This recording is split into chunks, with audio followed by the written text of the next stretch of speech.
மத்தேயு 12:36 வாசிக்கிறோம், மனுஷர் பேசும் வீணான வார்த்தைகள் யாவையும் குறித்து நியாய தீர்ப்பு நாளிலே கணக்கொப்புவிக்க வேண்டும்.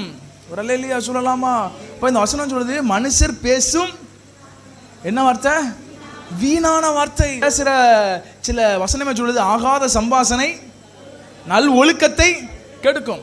இப்போ நண்பர்கள்ட்ட தான் பேசிட்டு இருக்கோம், எல்லாம் ஆண்கள்ட்ட தான். இப்போ ஆண்கள்ட்ட தான் பேசிட்டு இருக்கோம், பெண்கள்ட்ட தான் பேசிட்டு இருக்கோம். பேசிட்டு இருக்கும் போதே அந்த பேசிக்கொண்டிருக்கிற டாபிக் தலைப்பு ஒரு பக்கமாக போகுதுன்னா, இது ஆகாததை காணுமானால் அந்த இடத்துல நம்ம பேச கூடாது.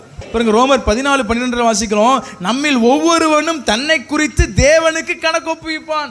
அப்பனா ஒவ்வொரு செயல்களையும் தேவன் நினைச்சுவார், நம்மகிட்ட விசாரிப்பார், கணக்கப்பார். ஏன் இப்படி பேசுற, ஏன் இதை சொன்ன, உன் கோவம் வரும்போது இந்த வார்த்தையை நீ பயன்படுத்தலாமா, நான் உனக்குள்ள இருக்கிறேனே, நீ இப்படி பேசலாமா? அல்லேலூயா சொல்லலாமா?